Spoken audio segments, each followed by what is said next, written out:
大家好，我是 Shang Guan Jie Wen, your friendly neighborhood Ren. I want to talk to you about a very complex and difficult topic, and it's embarrassing. And in America right now, there's a problem. Anti-Asian hatred, anti-Asian crime. People are walking up and hurting Asians in America right now. Now, before I start my discussion about this, I want to first say that I'm sorry and I'm terribly ashamed. There's no excuse for it, and anti-Asian hate is a terrible, awful thing that must be condemned and stopped. And these people that are doing these acts in America are awful people that need to be punished for the full extent of the law, and there's no excuse for this kind of terrible, awful behavior. Having said that, I want to talk a little bit about it. Recently, I'm not going to mention their name, a very famous person in America said, America is not racist, but racism exists, and I want to respectfully disagree. That is not true. America is racist.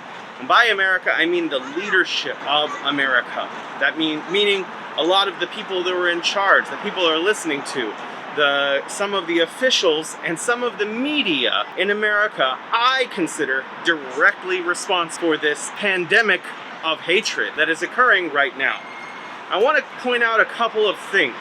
Something that was really pointed out recently was that most of the people committing these terrible atrocities, these acts of hatred on largely Asian communities, largely women, and largely elderly people, have mental illnesses. Again, not an excuse, but we have to look at the fact that a lot of this anti-Asian hatred is being committed by people who are deranged. Does that mean that there is not racism outside of deranged people? No, there is a lot of racism in America. There's racism against Asians, there's racism against black people, there's racism against indigenous Native American people. There's a ton of racism in the United States of America and by America. And a lot of ideas about this has come out lately.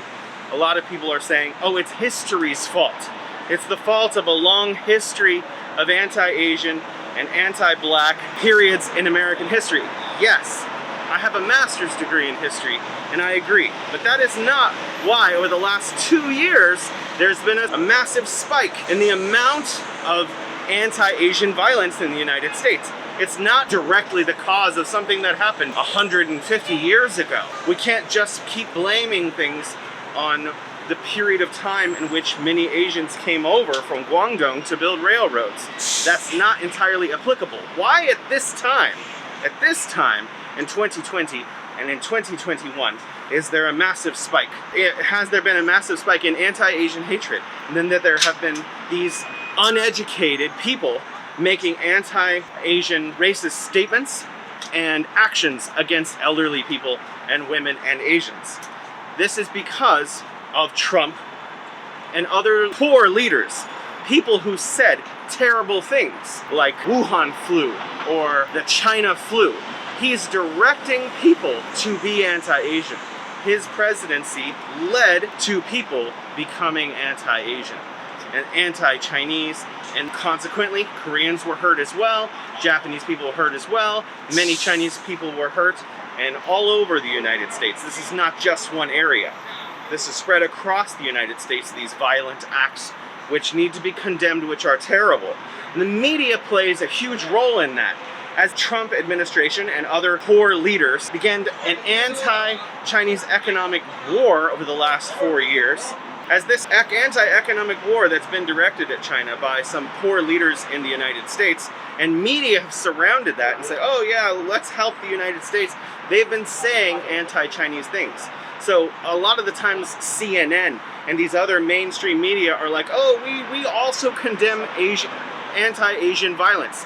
And the media says, oh, we want to stop anti-Asian violence. Well, that's, to me, insulting, because these media are the reason there is anti-Asian violence. It makes me angry. It makes me angry at places like CNN, because they're the cause of a lot of this violence. They kept repeating the same bad leadership comments and the same anti-Chinese rhetoric. And these media, like CNN and Foxnews, it is their fault that people have then been the TV is telling me we should be against China, let's go hurt Chinese people. And then they do, and then CNN's like, wow, why did people hurt Chinese people? It's because of you, CNN. It's because of you, Fox News.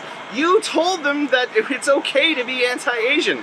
And that makes me extremely angry that then they turn around and say, well, we're against violence against Asians. For the last 4 years, CNN has been saying, and BBC and Fox News have been saying bad things about Asians. And then they're surprised anti-Asian violence spikes. They did it. It makes me so angry. Anyways, maybe the United States can get its act together and we can still create friendship between China and the United States, which is my genuine hope. But a large part of how that's going to happen, our media enterprises like BBC, CNN, and Fox News need to stop saying hateful things, and that will help. All right, we'll see you next time. Bye-bye.